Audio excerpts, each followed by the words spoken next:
મીઠા પુડલા ભાવે છે પણ તવા ઉપર ચોંટી જાય છે, પલટતા નથી, ચવડ બની જાય છે, તો આ વિડીયો ખાસ જોજો. Hello friends, welcome to kitchen art. મારી શીખાડેલી 6 ટિપ્સ સાથે તમે પુડલા બનાવશો તો પહેલી જ વારમાં પરફેક્ટ બનશે. ના તો ચોટશે, ના તો ચવડ થશે અને પલટાવવામાં પણ એકદમ ઇઝી રહેશે.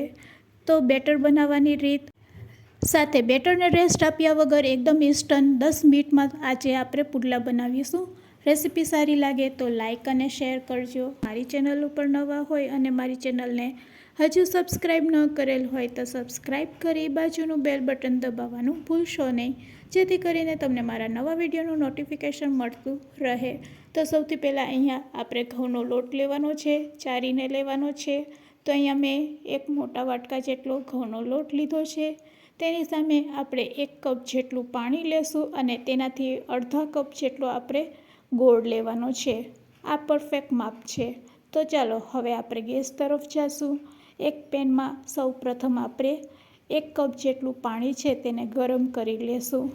પાણી ગરમ થાય તેની પહેલાં જ આપણે તેમાં ગોળ એડ કરવાનો છે. અહીંયા આપણે ફક્ત ગોળને મેલ્ટ કરવાનો છે. ગોળ ઝડપથી મેલ્ટ થઈ જાય તેના માટે અહીંયા આપણે પાણીને આ રીતે ગરમ કરીશું.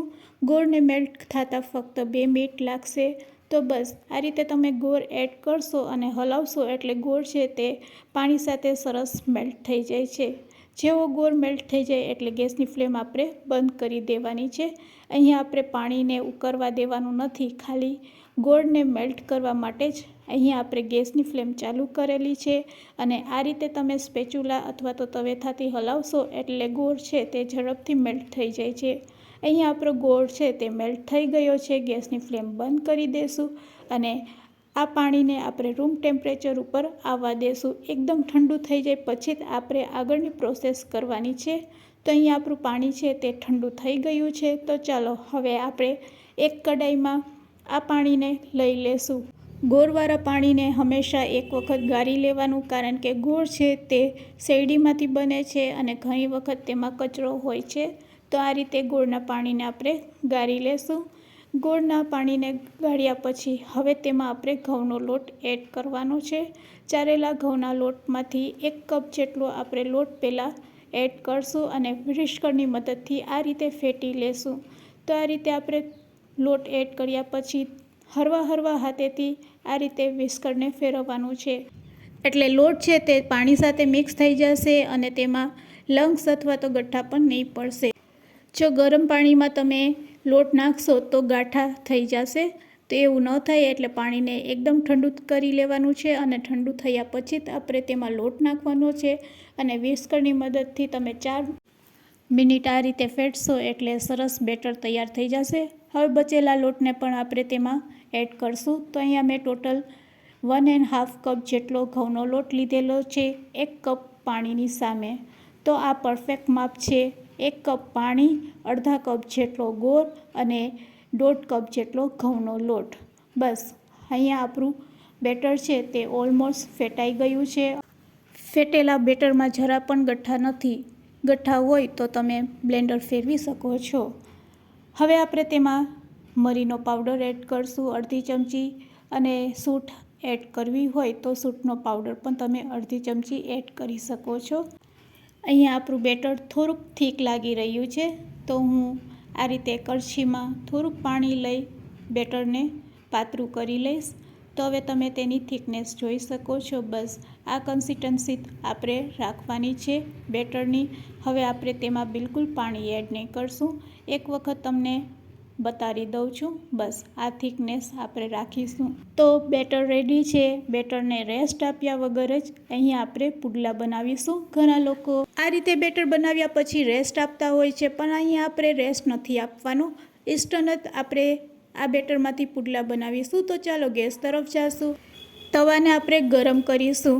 લોખંડનો તવો હોવાને કારણે સૌથી પહેલાં જ્યારે તમે પહેલો પુડલો બનાવશો ત્યારે તેલનું પ્રમાણ વધારે જોશે અને બની શકે કે પુડલો છે તે ચોંટી જશે.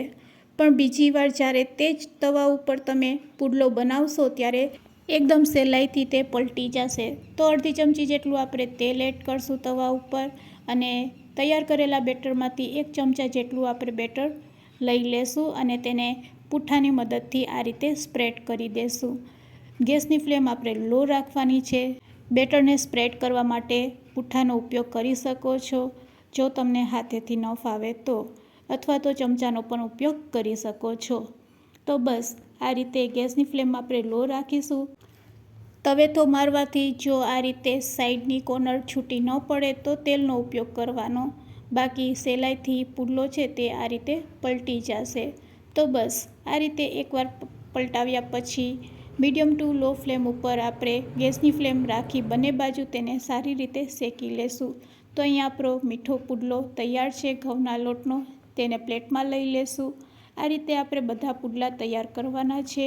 તો આ રીતે એક પુડલો તૈયાર થઈ જાય પછી તેલ વગર પણ તમે લોખંડની લોઢી હોય તો પણ તેલ વગર જ આ પુડલા બનાવી શકો છો. ખૂબ જ ઓછા તેલમાં એકદમ સરસ તમારા પુડલા તૈયાર થશે. તો અત્યારે હું તેલનો ઉપયોગ કર્યા વગર હવે પુડલો બનાવી રહી છું. તો આ રીતે પુડલો તૈયાર થઈ જાય એટલે સાઈડમાં તમારે થોડુંક તેલ નાખવાનું છે અને થોડીક વાર માટે તેને ચડવા દેવાનું છે. પછી બસ તવેથાથી તેને પલટાવી બંને બાજુ આપણે શેકી લેશું. મારી શીખવાડવાની રીત તમને કેવી લાગી તે મને કમેન્ટ્સમાં જરૂરથી કહેજો અને આ વિડીયો તમે ક્યાંથી જોઈ રહ્યા છો તે પણ મને જરૂરથી કહેજો. તો આ રીતે નોનસ્ટિક વગર પણ તમે તવા ઉપર સહેલાઈથી પુડલા બનાવીને એન્જોય કરી શકો છો. મારી શીખવાડેલી ટિપ્સ સાથે તમે જો પુડલા બનાવશો તો પહેલી જ વારમાં પરફેક્ટ બનશે. તો ચાલો બધા પુડલાને હવે આપણે સર્વિંગ પ્લેટમાં લઈ લેશું અને તેને ગરમા ગરમ સર્વ કરીશું. તો સર્વિંગ પ્લેટમાં લીધા પછી હું તમને ચાખીને પણ બતાવું છું કે આપણા પુડલા છે તે કેવા તૈયાર થયા છે. વાવ, ખરેખર મીઠાશમાં એટલા બેસ્ટ છે અને ખાવામાં પણ એટલા ટેસ્ટી છે. તો ફ્રેન્ડ્સ, આજની શીખવાડેલી ટિપ્સ તમને કેવી લાગી તે મને જરૂરથી કહેજો. અને હા, તમારા ફ્રેન્ડ્સ, મિત્ર અને ગ્રુપમાં શેર કરવાનું ભૂલશો નહીં. વિડીયોને એન્ડ સુધી જોયો હોય તો એક લાઇક જરૂરથી આપજો. મારી ચેનલને સબસ્ક્રાઈબ ન કરેલું હોય તો આવા નવા જ વિડીયો જોવા માટે મારી ચેનલને સબસ્ક્રાઈબ પણ જરૂરથી કરી લેજો. Thanks for watching. ફરી મળીશું એક નવી જ રેસીપી સાથે.